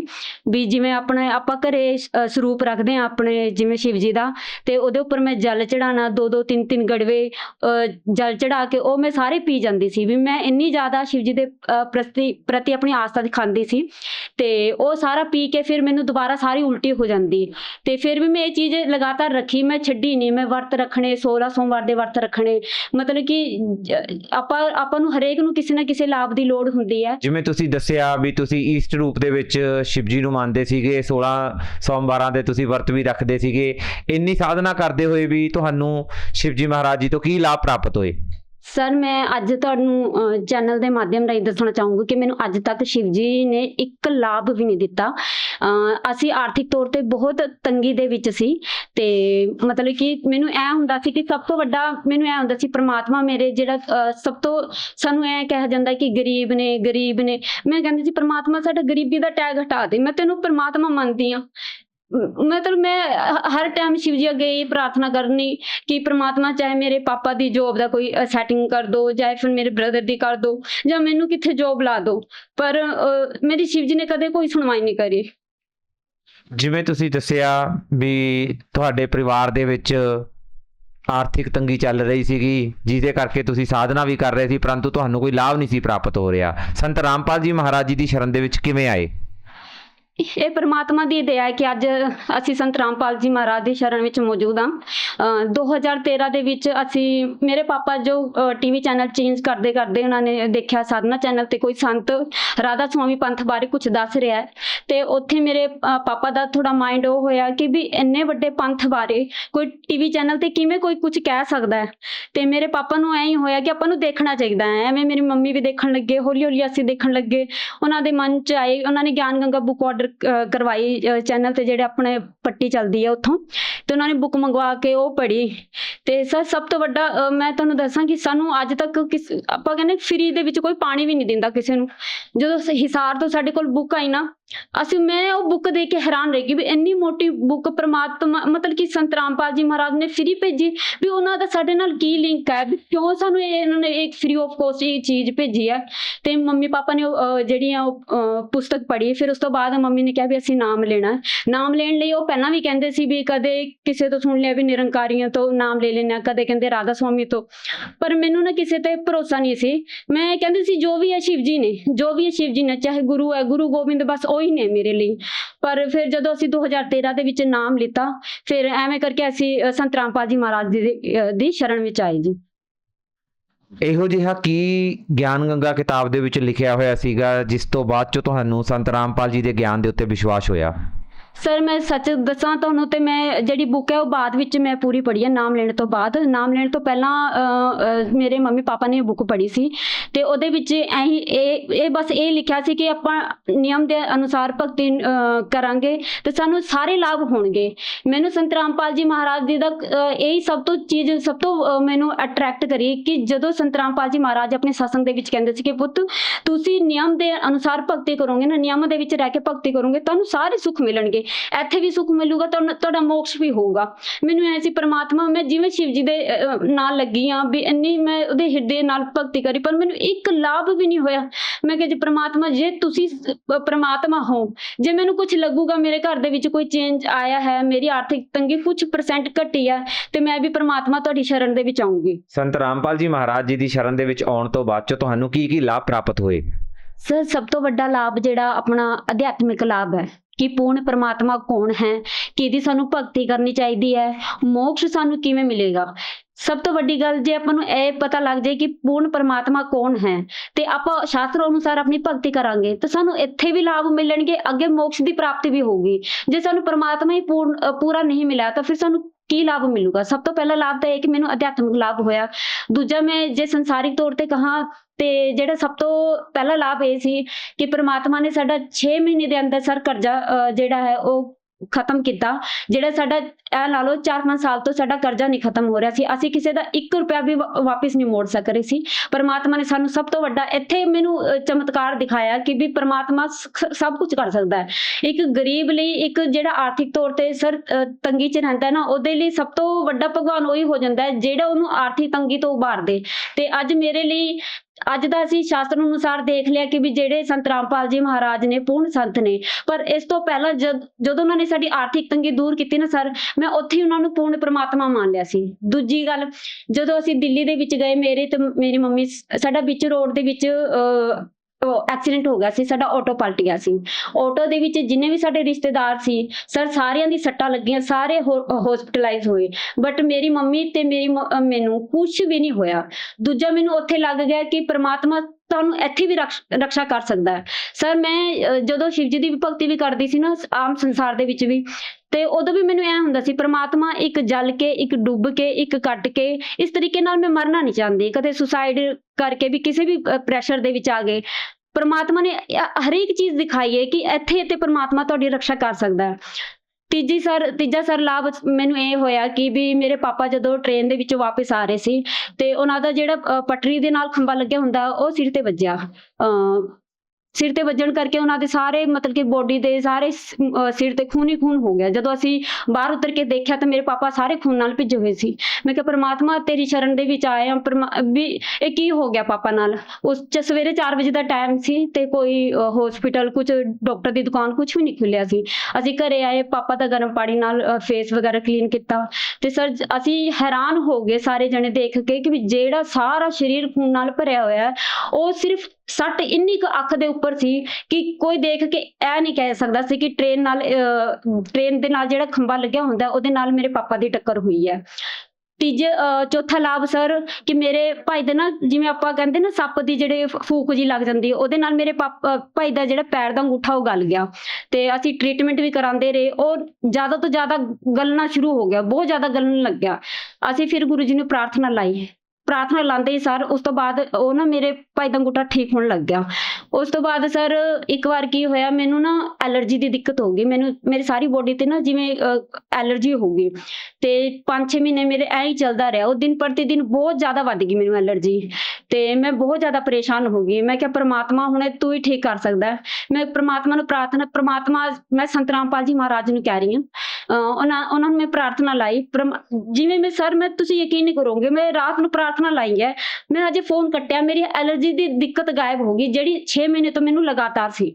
ਠੀਕ ਹੈ ਸਰ। ਉਸ ਤੋਂ ਬਾਅਦ ਮੈਂ ਸਭ ਤੋਂ ਵੱਡਾ ਤੁਹਾਨੂੰ ਅੱਜ ਲਾਭ ਦੱਸਾਂ ਤੇ ਇੱਕ ਮੈਂ ਤੁਹਾਨੂੰ ਦੱਸਿਆ ਹੀ ਹੈ ਕਿ ਅਸੀਂ ਗਰੀਬ ਫੈਮਿਲੀ ਤੋਂ ਬਿਲੋਂਗ ਕਰਦੇ ਸੀ ਤੇ ਮੇਰੇ ਮੰਮੀ ਪਾਪਾ ਨੂੰ ਸ਼ੁਰੂ ਤੋਂ ਹੀ ਟੈਨਸ਼ਨ ਰਹਿੰਦੀ ਸੀ। ਅਸੀਂ 2 ਭੈਣਾਂ, 1 ਭਰਾ ਹੈ ਤੇ ਇਹ ਟੈਨਸ਼ਨ ਰਹਿੰਦੀ ਸੀ ਕਿ ਅਸੀਂ ਆਪਣੇ ਕੁੜੀਆਂ ਦਾ ਵਿਆਹ ਕਿਵੇਂ ਕਰਾਂਗੇ। ਸਾਨੂੰ ਅੱਜ ਕੋਈ ਰਿਸ਼ਤੇਦਾਰ ਨਹੀਂ ਪੁੱਛਦਾ, ਉਦੋਂ ਤਾਂ ਕਿਸੇ ਨੇ ਕੀ ਪੁੱਛਣਾ। ਜਦ ਸਰ ਅਸੀਂ ਸੰਤ ਰਾਮਪਾਲ ਜੀ ਦੀ ਮਹਾਰਾਜ ਦੀ ਸ਼ਰਨ ਦੇ ਵਿੱਚ ਆਏ ਤੇ ਸੰਤ ਰਾਮਪਾਲ ਜੀ ਦੀ ਮਹਾਰਾਜ ਦੀ ਸ਼ਰਨ ਵਿੱਚ ਆ ਕੇ ਸਾਨੂੰ ਪਤਾ ਲੱਗਿਆ ਕਿ ਦਹੇਜ ਮੁਕਤ ਵਿਵਾਹ ਹੁੰਦੇ ਨੇ। ਇੱਥੇ ਦਹੇਜ ਨਾ ਬਿਲਕੁਲ ਲਿੱਤਾ ਜਾਂਦਾ ਨਾ ਦਿੱਤਾ ਜਾਂਦਾ। ਪਰਮਾਤਮਾ ਦੀ ਦਇਆ ਨਾਲ ਮੇਰੀ ਭੈਣ ਦਾ ਤੇ ਮੇਰਾ ਦਹੇਜ ਮੁਕਤ ਵਿਵਾਹ ਹੋਇਆ। ਠੀਕ ਹੈ, 17 ਮਿੰਟ ਦੇ ਅੰਦਰ ਵਿਵਾਹ ਹੋਇਆ, ਬਿਲਕੁਲ ਸਿੰਪਲ ਤਰੀਕੇ ਨਾਲ ਵਿਆਹ ਹੋਇਆ ਤੇ ਮੇਰੇ ਜਿਹੜੇ ਹਸਬੈਂਡ ਨੇ ਉਹ ਵੀ ਟੀਚਰ ਨੇ, ਉਹ ਵੀ ਸਕੂਲ ਦੇ ਵਿੱਚ ਪੜ੍ਹਾਉਂਦੇ ਨੇ। ਮੇਰੀ ਜਿਹੜੀ ਸਿਸਟਰ ਹੈ ਉਹਦੇ ਹਸਬੈਂਡ ਵੀ ਇੰਜੀਨੀਅਰ ਨੇ। ਮੇਰੇ ਭਾਈ ਨੂੰ ਮੈਂ ਕਹਿੰਦੀ ਸੀ ਕਿ ਜਦੋਂ ਮੈਂ ਸ਼ਿਵ ਜੀ ਦੀ ਭਗਤੀ ਵੀ ਕਰਦੀ ਸੀ ਤੇ ਮੈਂ ਉਹਦਾ ਵੀ ਇਹ ਕਹਿੰਦੀ ਸੀ ਪਰਮਾਤਮਾ ਕਿ ਮੇਰੇ ਭਾਈ ਦੀ ਨੌਕਰੀ ਲੱਗ ਜੇ। ਤਾਂ ਕਿ ਸਾਡੇ ਜਿਹੜੇ ਆਰਥਿਕ ਤੰਗੀ ਹੈ ਦੂਰ ਹੋ ਜੇ। ਪਰ ਸ਼ਿਵ ਜੀ ਦੇ ਲਾਸਟ ਮੈਂ ਤੁਹਾਨੂੰ ਸੱਚ ਗੱਲ ਦੱਸਾਂ ਸਰ, ਕਿ ਜਦੋਂ ਸੰਤ ਰਾਮਪਾਲ ਜੀ ਦੀ ਮਹਾਰਾਜ ਜੀ ਦੀ ਸ਼ਰਨ ਤੋਂ ਆਉਣ ਤੋਂ ਜਸਟ 1.5 ਸਾਲ ਤੋਂ ਪਹਿਲਾਂ ਦੀ ਗੱਲ ਹੈ ਕਿ ਮੈਂ ਸ਼ਿਵ ਜੀ ਪ੍ਰਤੀ ਵੀ ਨਾ ਨਾਸਤਿਕ ਜੀ ਹੋ ਗਈ ਸੀ। ਮਤਲਬ ਕਿ ਮੈਨੂੰ ਨਾ ਕਿਸੇ ਪ੍ਰਮਾਤਮਾ ਤੇ ਭਰੋਸਾ ਜਿਹਾ ਨਹੀਂ ਰਿਹਾ ਸੀ। ਮੈਂ ਉੱਪਰ ਮੂੰਹ ਕਰਕੇ ਕਹਿੰਦੀ ਸੀ, ਇਹ ਸੱਚੇ ਪ੍ਰਮਾਤਮਾ ਕਿੱਥੇ ਤੂੰ ਹੈ, ਕੋਈ ਮੇਰੀ ਸਾਡੀ ਸੁਣਵਾਈ ਕਰ ਲੈ ਕਿ ਸਾਡੀ ਆਰਥਿਕ ਤੰਗੀ ਦੂਰ ਹੋ ਜਾਏ। ਮੈਨੂੰ ਸ਼ਿਵ ਜੀ ਤੋਂ ਵੀ ਨਾ ਇੱਕ ਮੇਰਾ ਮਨ ਹਟਣ ਲੱਗਿਆ ਸੀ, ਕਿਉਂਕਿ ਮੈਨੂੰ ਕੁਝ ਲਾਭ ਹੁੰਦਾ ਦਿਖਦਾ ਹੀ ਨਹੀਂ ਸੀ ਕਿੱਥੇ। ਕੁਝ ਤਾਂ ਮੈਨੂੰ ਇੱਕ ਅਧਿਆਤਮਿਕ ਅਹਿਸਾਸ ਹੋਵੇ, ਕੁਝ ਤਾਂ ਅਹਿਸਾਸ ਹੋਵੇ ਕਿ ਪ੍ਰਮਾਤਮਾ ਮੈਨੂੰ ਲਾਭ ਦੇ ਰਿਹਾ ਜਾਂ ਮੇਰੀ ਸੁਣ ਰਿਹਾ, ਮੇਰੀ ਕੋਈ ਸੁਣਵਾਈ ਨਹੀਂ ਹੋ ਰਹੀ ਸੀ। ਮੈਂ ਜਦੋਂ ਸੰਤ ਰਾਮਪਾਲ ਜੀ ਦੀ ਮਹਾਰਾਜ ਜੀ ਦੀ ਸ਼ਰਨ ਵਿੱਚ ਆਈ ਹਾਂ, ਉਸ ਤੋਂ ਬਾਅਦ ਮੇਰੇ ਮਨ 'ਚ ਹੋਇਆ ਕਿ ਪ੍ਰਮਾਤਮਾ ਜੇ ਮੇਰੇ ਭਾਈ ਦੀ ਨੌਕਰੀ ਲੱਗ ਜੇ ਤਾਂ ਸਾਡਾ ਆਰਥਿਕ ਤੰਗੀ ਦੂਰ ਹੋ ਜਾਏਗੀ। ਪ੍ਰਮਾਤਮਾ ਦੀ ਦਇਆ ਨਾਲ 13 'ਚ ਸਰ ਅਸੀਂ ਨਾਮ ਲਿੱਤਾ, 15 'ਚ ਮੇਰੇ ਭਾਈ ਨੂੰ ਸਰਕਾਰੀ ਜੋਬ ਮਿਲ ਗਈ। ਠੀਕ ਹੈ, ਉਸ ਤੋਂ ਬਾਅਦ ਸਾਡੀ ਦਹੇਜ ਮੁਕਤ ਸ਼ਾਦੀਆਂ ਹੋਈਆਂ। ਸਭ ਤੋਂ ਸਰ ਅੱਜ ਦੇ ਟਾਈਮ ਤੁਸੀਂ ਦੇਖੋ, ਦਹੇਜ ਕਰਕੇ ਲੋਕ ਛੇਤੀ ਤੋਂ ਆਪਣੀ ਕੁੜੀਆਂ ਦਾ ਵਿਆਹ ਨਹੀਂ ਕਰ ਪਾਉਂਦੇ, ਤੇ ਜੇ ਕਰ ਵੀ ਦਿੰਦੇ ਨੇ ਸਾਰੀ ਉਮਰ ਕਰਜ਼ੇ ਦੇ ਵਿੱਚ ਡੁੱਬੇ ਰਹਿੰਦੇ ਨੇ। ਅੱਜ ਮੇਰੇ ਮਾਂ-ਬਾਪ ਦੇ ਸਿਰ ਤੇ ਇੱਕ ਵੀ ਪੈਸਾ ਕਰਜ਼ਾ ਨਹੀਂ ਹੈ ਕਿ ਸਰ ਸਮਾਜ ਸੁਧਾਰ ਦੇ ਵਿੱਚ ਕੀ ਇਹ ਛੋਟਾ ਯੋਗਦਾਨ ਹੈ। ਅੱਜ ਮੇਰੇ ਮਾਂ-ਬਾਪ ਸੁੱਖ ਚੈਨ ਨਾਲ ਆਪਣੀ ਜ਼ਿੰਦਗੀ ਬਤੀਤ ਕਰ ਰਹੇ ਨੇ, ਕਿ ਇਹ ਛੋਟਾ ਲਾਭ ਹੈ ਸਰ। ਇਸ ਤੋਂ ਇਲਾਵਾ ਮੇਰੇ ਪਾਪਾ ਜੋ ਹੈ ਤੰਬਾਕੂ ਦਾ ਸੇਵਨ ਕਰਦੇ ਸੀ, 30-40 ਸਾਲ ਤੋਂ ਤੰਬਾਕੂ ਖਾਂਦੇ ਸੀ ਲਗਾਤਾਰ, ਤੇ ਉਹਨਾਂ ਨੇ ਖੁਦ ਵੀ ਇਸ ਚੀਜ਼ ਨੂੰ ਛੋੜਨ ਦੀ ਕੋਸ਼ਿਸ਼ ਕੀਤੀ, ਪਰ ਉਹ ਛੱਡ ਨਹੀਂ ਸਕਦੇ ਸੀ। ਹਫ਼ਤਾ ਕੁ ਛੱਡਦੇ ਫਿਰ ਸ਼ੁਰੂ ਕਰ ਦਿੰਦੇ। ਤੇ ਜਿਸ ਦਿਨ ਦਾ ਸੰਤ ਰਾਮਪਾਲ ਜੀ ਦੀ ਮਹਾਰਾਜ ਦੀ ਸ਼ਰਨ ਵਿੱਚ ਆਏ, ਬਰਵਾਲਾ ਗਏ, ਨਾਮ ਲੈ ਕੇ ਆਏ, ਉਸ ਦਿਨ ਤੋਂ ਹੋ ਗਿਆ ਅੱਜ 10 ਸਾਲ ਹੋ ਗਏ, ਮੇਰੇ ਪਾਪਾ ਨੇ ਬਿਲਕੁਲ ਵੀ ਤੰਬਾਕੂ ਦਾ ਕੋਈ ਸੇਵਨ ਨਹੀਂ ਕਰਿਆ। ਜਿਵੇਂ ਕਿ ਤੁਸੀਂ ਦੱਸਿਆ ਵੀ ਤੁਸੀਂ ਪਹਿਲਾਂ ਸ਼ਿਵਜੀ ਮਹਾਰਾਜ ਜੀ ਦੀ ਬਹੁਤ ਸਾਰੀ ਭਗਤੀ ਕਰਦੇ ਸੀ, ਵਰਤ ਵੀ ਰੱਖਦੇ ਸੀਗੇ, ਪਰੰਤੂ ਕੋਈ ਲਾਭ ਨਹੀਂ ਪ੍ਰਾਪਤ ਹੋ ਰਿਹਾ ਸੀ, ਜਿਸ ਤੇ ਤੁਸੀਂ ਸ਼ਿਵਜੀ ਮਹਾਰਾਜ ਜੀ ਤੋਂ ਵੀ ਨਾਸਤਿਕ ਹੋਣਾ ਸ਼ੁਰੂ ਹੋ ਗਏ। ਪਰੰਤੂ ਅਸੀਂ ਸੁਣਿਆ ਵੀ ਜੋ ਸੰਤ ਰਾਮਪਾਲ ਜੀ ਮਹਾਰਾਜ ਪ੍ਰਥਮ ਮੰਤਰ ਦਿੰਦੇ ਆ, ਉਹਦੇ 'ਚ ਇਹ 5 ਦੇਵੀ ਦੇਵਤਿਆਂ ਦੇ ਮੰਤਰ ਦਿੰਦੇ ਆ। ਉਸ ਸਾਧਨਾ ਤੇ ਜੋ ਸੰਤ ਰਾਮਪਾਲ ਜੀ ਮੰਤਰ ਦਿੰਦੇ ਆ ਦੇਵੀ ਦੇਵਤਿਆਂ ਦੇ, ਉਹਨਾਂ ਦੇ ਵਿੱਚ ਕੀ ਫਰਕ ਲੱਗਿਆ? ਸਰ ਜੋ ਕਬੀਰ ਸਾਹਿਬ ਜੀ ਦੀ ਬਾਣੀ ਹੈ ਉਹ ਇਹੀ ਦੱਸਦੀ ਹੈ ਕਿ तीनों देवा कमल दल बसे, ब्रह्मा विष्णु महेश, प्रथम इनकी बंदगी फिर सुन सतगुरु उपदेश। ਜਿਹੜੇ ਕਹਿੰਦੇ ਨੇ ਨਾ ਕਿ ਤੁਹਾਡੇ ਜਿਹੜੇ ਸੰਤ ਰਾਮਪਾਲ ਜੀ ਮਹਾਰਾਜ ਨੇ ਇਹ ਆਪਣੇ ਦੇਵੀ ਦੇਵਤਿਆਂ ਦੀ ਭਗਤੀ ਛੁਡਾਉਂਦੇ ਨੇ, ਬਾਕੀ ਭਗਤੀ ਛੁਡਾਉਂਦੇ ਨੇ, ਇਹ ਬਿਲਕੁਲ ਵੀ ਸੱਚ ਨਹੀਂ ਹੈ। ਤੁਸੀਂ ਇੱਕ ਵਾਰ ਸੰਤ ਰਾਮਪਾਲ ਜੀ ਦੇ ਮਹਾਰਾਜ ਜੀ ਦੇ ਨਾ YouTube ਤੇ Facebook ਤੇ ਕਿਤੇ ਤੁਹਾਨੂੰ ਸਤਸੰਗ ਮਿਲ ਜੇ, ਉਹ ਤੁਸੀਂ ਸਤਸੰਗ ਸੁਣ ਕੇ ਦੇਖੋ, ਤੁਹਾਨੂੰ ਫਿਰ ਪਤਾ ਚੱਲੇਗਾ ਕਿ ਸੰਤ ਰਾਮਪਾਲ ਜੀ ਮਹਾਰਾਜ ਜੀ ਕੀ ਗਿਆਨ ਦਿੰਦੇ ਨੇ, ਕਿਹਦੀ ਭਗਤੀ ਛੁਡਾਉਂਦੇ ਨੇ, ਕਿਹਦੀ ਕਰਵਾਉਂਦੇ ਨੇ। ਐਵੇਂ ਕਿਸੇ ਦੇ ਕਹੇ ਪਿੱਛੇ ਲੱਗਣ ਦੀ ਲੋੜ ਨਹੀਂ ਹੈਗੀ। ਅੱਜ ਦਾ ਜਿਹੜਾ ਪੜ੍ਹਿਆ ਲਿਖਿਆ ਸਮਾਜ ਹੈ ਉਹ ਆਪ ਦੇਖ ਸਕਦਾ, ਹਰ ਕੋਈ ਅੱਜ ਹਰੇਕ ਦੇ ਹੱਥ ਦੇ ਵਿੱਚ ਮੋਬਾਈਲ ਹੈ, ਉਹ ਆਪ ਦੇਖੇ ਕਿ ਸੰਤ ਰਾਮਪਾਲ ਜੀ ਮਹਾਰਾਜ ਕੀ ਗਿਆਨ ਦਿੰਦੇ ਨੇ। ਰਹੀ ਗੱਲ ਭਗਤੀ ਦੀ, ਸੰਤ ਰਾਮਪਾਲ ਜੀ ਮਹਾਰਾਜ ਆਪਣੇ ਸ਼ਾਸਤਰਾਂ ਤੋਂ, ਜਿਵੇਂ ਆਪਣੇ ਗੀਤਾ ਦੇ ਵਿੱਚ ਹੈ ਕਿ ਜਿਹੜਾ ਓਮ ਤਤ ਸਤ ਤ੍ਰਿਵੇਦੀ ਸਿਮਰਤੇ, ਵੀ ਇਹ ਜਿਹੜਾ ਮੰਤਰ ਹੈ ਇਹ ਜਿਹੜਾ ਸੰਤ ਰਾਮਪਾਲ ਜੀ ਮਹਾਰਾਜ ਹੈ ਨਾ ਆਪਣੇ ਗੀਤਾ ਦੇ ਅਨੁਸਾਰ ਭਗਤੀ ਕਰਵਾਉਂਦੇ ਨੇ, ਆਪਣੇ ਵੇਦਾਂ ਦੇ ਅਨੁਸਾਰ ਭਗਤੀ ਕਰਵਾਉਂਦੇ ਨੇ। ਅਸੀਂ ਸਰ ਬ੍ਰਾਹਮਣ ਕੁਲ ਦੇ ਵਿੱਚ ਜਨਮ ਲਿੱਤਾ ਹੈ, ਪਰ ਅਸੀਂ ਨਾ ਸਿਰਫ ਵੇਦ ਦੇ ਨਾਮ ਸੁਣੇ ਸੀ, ਕਦੇ ਅਸੀਂ ਦੇਖੇ ਵੀ ਨਹੀਂ ਵੇਦ ਕਿਹੋ ਜਿਹੇ ਹੁੰਦੇ ਨੇ। ਪਰ ਗੀਤਾ ਸਾਡੇ ਘਰ ਹੁੰਦੀ ਸੀ, ਪਰ ਉਹਦੇ ਵੀ ਮੇਰੀ ਮੰਮੀ ਦੱਸਦੇ ਹੁੰਦੇ ਸੀ ਕਿ ਇਹਦੇ ਨਿਯਮ ਨੇ, ਨਾ ਧੋ ਕੇ ਬੈਠਣਾ ਹੈ, ਐਵੇਂ ਨਹੀਂ ਬੈਠਣਾ, ਐਵੇਂ ਨਹੀਂ ਬੈਠਣਾ। ਤਾਂ ਉਸ ਡਰ ਦੇ ਮਾਰੇ ਅਸੀਂ ਕਦੇ ਗੀਤਾ ਖੋਲ ਕੇ ਨਹੀਂ ਦੇਖਦੇ ਸੀ ਉਹਦੇ ਵਿੱਚ ਕੀ ਹੈ। ਪਰ ਜਦ ਦੀ ਅਸੀਂ ਸੰਤ ਰਾਮਪਾਲ ਜੀ ਦੀ ਮਹਾਰਾਜ ਦੀ ਸ਼ਰਨ ਵਿੱਚ ਆਏ ਹਾਂ, ਚਾਰੋਂ ਵੇਦ, ਗੀਤਾ, ਵੇਦ, ਪੁਰਾਣ, ਬਾਈਬਲ, ਕੁਰਾਨ ਸ਼ਰੀਫ, ਪ੍ਰਮਾਤਮਾ ਨੇ ਸੰਤ ਰਾਮਪਾਲ ਜੀ ਮਹਾਰਾਜ ਨੇ ਸਾਰੇ ਸ਼ਾਸਤਰਾਂ ਦਾ ਗਿਆਨ ਖੋਲ ਕੇ ਸਾਡੇ ਅੱਗੇ ਧਰਤਾ ਵੀ ਇਹ ਆਪਣੇ ਸ਼ਾਸਤਰਾਂ ਵਿੱਚ ਇਹ ਲਿਖਿਆ ਹੈ, ਆਪਾਂ ਕੀ ਕਰ ਰਹੇ ਹਾਂ। ਮੈਂ ਸ਼ਿਵ ਜੀ ਦੀ ਭਗਤੀ ਕਰਦੀ ਸੀ, ਉਹਦੇ ਵਿੱਚ ਲਿਖਿਆ ਹੈ ਕਿ ਸ਼ਿਵ ਜੀ ਤੇ ਤਮੋ ਗੁਣ ਨੇ, ਉਹ ਇੱਕ ਗੁਣ ਨੇ, ਉਹਨਾਂ ਨੇ ਇੱਥੇ ਆਪਣੀ ਵਿਵਸਥਾ ਬਣਾ ਕੇ ਰੱਖਣੀ ਹੈ, ਉਹਨਾਂ ਦੀ ਇਹ ਡਿਊਟੀਆਂ ਨੇ, ਪਰ ਉਹ ਪੂਰਨ ਪ੍ਰਮਾਤਮਾ ਨਹੀਂ ਹੈ। ਗੀਤਾ ਦੇ ਵਿੱਚ ਤਾਂ ਪ੍ਰਮਾਤਮਾ ਕੋਈ ਹੋਰ ਦੱਸਿਆ। ਆਪਣੀ ਸ਼੍ਰੀਮਦ ਭਗਵਦ ਗੀਤਾ ਅਧਿਆਇ ਨੰਬਰ 15 ਦੇ ਸ਼ਲੋਕ 1 ਤੋਂ 4 ਦੇ ਵਿੱਚ ਲਿਖਿਆ ਹੈ ਕਿ ਜੋ ਸੰਸਾਰ ਰੂਪੀ उल्टे लटके हुए वृक्ष को सह वेद बता देगा, वो तत्वदर्शी संत है। तो तत्वदर्शी संत कौन है? ਅੱਜ ਤੱਕ ਤਾਂ ਸਾਨੂੰ ਕਿਸੇ ਨੇ ਗੀਤਾ ਵੇਦ ਖੋਲ ਕੇ ਦਿਖਾਇਆ ਨਹੀਂ। ਤੁਸੀਂ ਕਿਸੇ ਵੀ ਹੁਣ ਅੱਜ ਦੇ ਟਾਈਮ ਤੇ ਇੰਨੇ ਕਥਾਵਾਚਕ ਨੇ, ਇੰਨੇ ਜਿਹੜੇ ਪ੍ਰਵਚਨ ਕਰਦੇ ਨੇ, ਹੁਣ ਤੁਸੀਂ ਫੇਸਬੁੱਕ ਖੋਲ ਕੇ ਦੇਖ ਲਓ, ਕਿੱਥੇ ਵੀ ਦੇਖ ਲਓ, ਇੰਨੇ ਪ੍ਰਵਚਨ ਕਰਦੇ ਨੇ ਲੋਕ, ਤੇ ਕਿੱਥੇ ਕਿਸੇ ਨੇ ਦਿਖਾਇਆ ਸ਼ਾਸਤਰ ਖੋਲ ਕੇ ਵੀ ਇਹ ਪੂਰਨ ਪਰਮਾਤਮਾ ਦਿਖਾਇਆ ਗਿਆ, ਇੱਥੇ ਤਤਵਦਰਸ਼ੀ ਸੰਤ ਦੇ ਪਹਿਚਾਣੇ ਕਿਸੇ ਨੇ ਦੱਸਿਆ? ਸਿਰਫ ਸੰਤ ਰਾਮਪਾਲ ਜੀ ਮਹਾਰਾਜ ਸਾਨੂੰ ਸ਼ਾਸਤਰਾਂ ਨੂੰ ਖੋਲ ਕੇ ਦਿਖਾਉਂਦੇ ਨੇ ਕਿ ਇਹ ਪੂਰਨ ਪਰਮਾਤਮਾ, ਇਹਦੀ ਭਗਤੀ ਨਾਲ ਆਪਾਂ ਨੂੰ ਇੱਥੇ ਵੀ ਸੁੱਖ ਮਿਲਣਗੇ, ਅੱਗੇ ਮੋਕਸ਼ ਦੀ ਪ੍ਰਾਪਤੀ ਵੀ ਹੋਏਗੀ। ਮੈਂ ਵਿਸ਼ਵਾਸ ਕੀਤਾ, ਸਿਰਫ ਕਹੇ ਸੁਣੇ ਦੇ ਵਿਸ਼ਵਾਸ ਨਹੀਂ ਕੀਤਾ। ਮੈਨੂੰ ਪਰਸਨਲੀ ਮੇਰਾ ਐਕਸਪੀਰੀਅੰਸ ਹੋਇਆ, ਮੈਨੂੰ ਲਾਭ ਹੋਏ ਨੇ, ਤਾਂ ਹੀ ਅੱਜ ਮੈਂ ਸੰਤ ਰਾਮਪਾਲ ਜੀ ਮਹਾਰਾਜ ਨੂੰ ਇੱਕ ਤਤਵਦਰਸ਼ੀ ਸੰਤ ਮੰਨਦੀ ਵੀ ਹਾਂ। ਦੂਜੀ ਗੱਲ, ਅਸੀਂ ਆਪਣੇ ਸ਼ਾਸਤਰਾਂ ਦੇ ਵਿੱਚੋਂ ਵੀ ਦੇਖਿਆ ਕਿ ਤਤਵਦਰਸ਼ੀ ਸੰਤ ਦੀ ਕੀ ਪਹਿਚਾਣ ਹੁੰਦੀ ਹੈ। ਤੁਸੀਂ ਬਹੁਤ ਵਾਰ ਆਪਣੀਆਂ ਗੱਲਾਂ ਦੇ ਵਿੱਚ ਸੰਤ ਰਾਮਪਾਲ ਜੀ ਮਹਾਰਾਜ ਜੀ ਨੂੰ ਪ੍ਰਮਾਤਮਾ ਦੱਸਿਆ, ਤੁਸੀਂ ਸੰਤ ਰਾਮਪਾਲ ਜੀ ਮਹਾਰਾਜ ਜੀ ਨੂੰ ਪ੍ਰਮਾਤਮਾ ਕਿਸ ਆਧਾਰ ਤੇ ਦੱਸਦੇ ਹੋ? ਸਰ ਸਭ ਤੋਂ ਵੱਡੀ ਗੱਲ ਹੈ ਜਿਹੜਾ ਅਸੀਂ ਕਬੀਰਪੰਥੀ ਹਾਂ ਤੇ ਕਬੀਰ ਸਾਹਿਬ ਜੀ ਦੀ ਬਾਣੀ ਹੈ, ਗੁਰੂ ਗੋਬਿੰਦ ਦੋਨੋਂ ਖੜੇ ਕਾਕੇ ਲਾਗੋਂ ਪਾਏ ਬਲਿਹਾਰੀ ਗੁਰੂ ਆਪ ਨੇ ਜਿਨ ਗੋਬਿੰਦ ਦਿਓ ਮਿਲਾਏ। ਕਿ ਸਾਨੂੰ ਸਭ ਤੋਂ ਪਹਿਲਾਂ ਆਪਣੇ ਗੁਰੂ ਦੇ ਚਰਨਾਂ ਨੂੰ ਛੂਹਣਾ ਚਾਹੀਦਾ ਹੈ, ਕਿਉਂਕਿ ਉਹਨੇ ਹੀ ਤੁਹਾਨੂੰ ਗੋਬਿੰਦ ਦਾ ਰਸਤਾ ਦੱਸਿਆ ਹੈ। ਹੁਣ ਸਰ ਸਵਾਲ ਇੱਥੇ ਇਹ ਖੜਾ ਹੁੰਦਾ ਹੈ ਕਿ ਗੁਰੂ ਤਾਂ ਇੰਨੇ ਸਾਰੇ ਨੇ, ਕਿਹਨੂੰ ਗੁਰੂ ਪੂਰਾ ਮੰਨੀਏ? ਅੱਜ ਕੱਲ ਹਰ ਕੋਈ ਕਹਿੰਦਾ ਹੈ ਕਿ ਮੈਂ ਵੀ ਗੁਰੂ ਪੂਰਾ, ਮੈਂ ਵੀ ਗੁਰੂ ਪੂਰਾ, ਪਰ ਇਹਦਾ ਆਪਾਂ ਨਿਸ਼ਕਰਸ਼ ਕਿੱਥੋਂ ਕੱਢਾਂਗੇ? ਇਹਦਾ ਨਿਸ਼ਕਰਸ਼ ਨਿਕਲੂਗਾ ਆਪਣੇ ਸ਼ਾਸਤਰਾਂ ਤੋਂ। ਸੰਤ ਰਾਮਪਾਲ ਜੀ ਮਹਾਰਾਜ ਜੀ ਦਾ ਸਮਾਜ ਸੁਧਾਰ ਦੇ ਵਿੱਚ ਕੀ ਯੋਗਦਾਨ ਆ? ਸਰ ਅੱਜ ਦੇ ਟਾਈਮ ਦੇ ਵਿੱਚ ਮੈਂ ਦੇਖਾਂ ਤਾਂ ਜੇ ਆਪਾਂ ਦੇਖਦੇ ਹਾਂ ਤਾਂ ਕੋਈ ਨਾ ਕੋਈ ਸਮਾਜ ਸੁਧਾਰ ਲਈ ਕੁਛ ਨਾ ਕੁਛ ਕਰ ਰਿਹਾ ਹੁੰਦਾ ਹੈ। ਪਰ ਜਿਹੜਾ ਸੰਤ ਹੁੰਦਾ ਹੈ ਨਾ, ਉਹ ਜਨ ਕਲਿਆਣ ਵੀ ਕਰਦਾ ਹੈ, ਜਨ ਜਿਹੜਾ ਹੈ ਸੁਧਾਰ ਵੀ ਕਰਦਾ ਹੈ।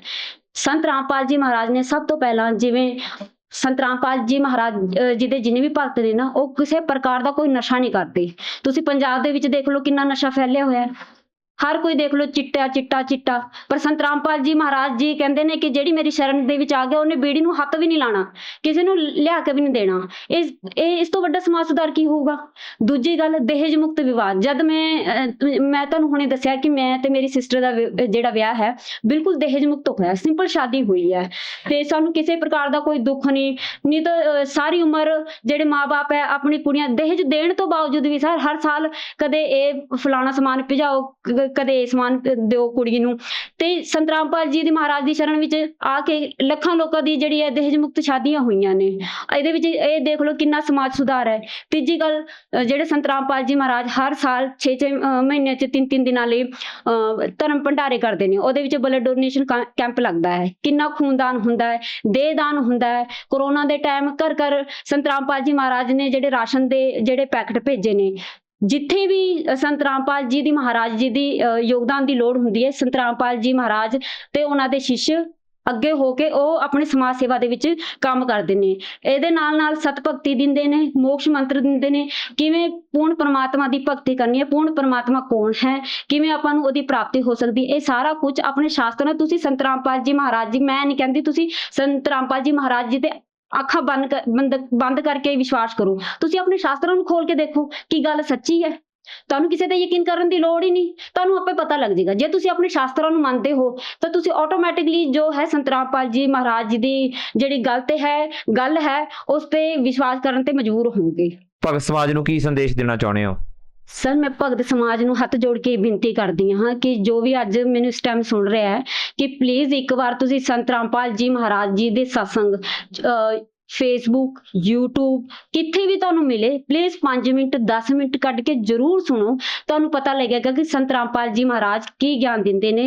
ਸੰਤ ਰਾਮਪਾਲ ਜੀ ਮਹਾਰਾਜ ਕਹਿੰਦੇ ਨੇ ਕਿ ਜੀਵ ਹਮਾਰੀ ਜਾਤੀ ਹੈ, ਮਾनुष धर्म हमारा, हिंदू मुस्लिम सिख ईसाई धर्म नहीं कोई न्यारा। तो संत रामपाल जी महाराज ਕਿਸੇ ਧਰਮ ਨੂੰ ਪ੍ਰਮੋਟ ਨਹੀਂ ਕਰਦੇ। ਸੰਤ ਰਾਮਪਾਲ ਜੀ ਮਹਾਰਾਜ ਇੱਕ ਮਾਨਵ ਧਰਮ ਲਈ ਕਾਰਜ ਕਰ ਰਹੇ ਨੇ ਤੇ ਮੇਰੇ ਸਭ ਨੂੰ ਹੱਥ ਜੋੜ ਕੇ ਇੱਕ ਬੇਨਤੀ ਹੈ, ਇੱਕ ਪ੍ਰਾਰਥਨਾ ਹੈ ਕਿ ਤੁਸੀਂ ਜ਼ਰੂਰ ਸੰਤ ਰਾਮਪਾਲ ਜੀ ਮਹਾਰਾਜ ਦੇ ਸਤਸੰਗ ਸੁਣੋ। ਤੇ ਜਿਹੜੇ ਥੱਲੇ ਪੀਲੀ ਬੱਟੀ ਚੱਲਦੀ ਹੈ ਉਹਦੇ ਤੇ ਨੰਬਰ ਲਿਖੇ ਹੁੰਦੇ ਨੇ, ਤੁਸੀਂ ਉਹਦੇ ਤੇ ਕੰਟੈਕਟ ਕਰਕੇ ਨਾਮਦਾਨ ਕੇਂਦਰ ਜਾਂ ਪੁਸਤਕ ਲੈ ਸਕਦੇ ਹੋ। ਤੁਸੀਂ ਪੜੋ, ਇੱਕ ਵਾਰ ਸੰਤ ਰਾਮਪਾਲ ਜੀ ਦੇ ਸਤਸੰਗ ਸੁਣੋ, ਤੁਹਾਨੂੰ ਗਿਆਨ ਹੋਏਗਾ ਕਿ ਸੰਤ ਰਾਮਪਾਲ ਜੀ ਮਹਾਰਾਜ ਕੀ ਗਿਆਨ ਦਿੰਦੇ ਨੇ ਤੇ ਆਪਾਂ ਨੂੰ ਕਿਵੇਂ ਮੋਕਸ਼ ਦੀ ਪ੍ਰਾਪਤੀ ਹੋਊਗੀ। ਬਹੁਤ ਬਹੁਤ ਧੰਨਵਾਦ ਜੀ। ਧੰਨਵਾਦ ਜੀ।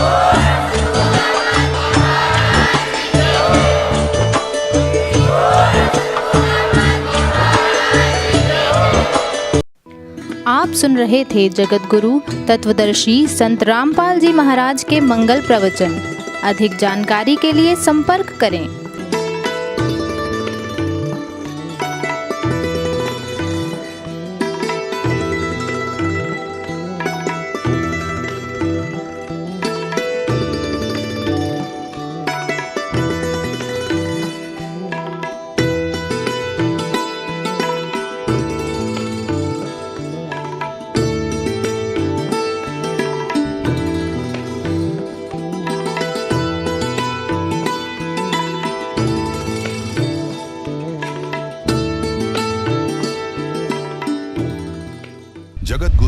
तत्वदर्शी संत रामपाल जी महाराज जी के पावन सानिध्य में भक्ति की अलख जगाने तथा श्रद्धालुओं को सत्य भक्ति मार्ग का रास्ता दिखाने हेतु कनाडा के लोकप्रिय channel the TV NRI channel पर जगत गुरु तत्वदर्शी संत रामपाल जी महाराज जी के मंगल प्रवचनों का प्रसारण प्रतिदिन सुबह 7:30 बजे से 8:30 बजे तक तथा रात्रि 7:30 बजे से 8:30 बजे तक किया जा रहा है। इस सत्य भक्ति मार्ग को अपनाने के लिए अधिक से अधिक सत्संग प्रसारण देखें। इस सत्संग प्रवचन का सीधा प्रसारण संत रामपाल जी महाराज लाइव सत्संग YouTube चैनल और जगत गुरु संत रामपाल जी महाराज Facebook पेज पर भी देख सकते हैं।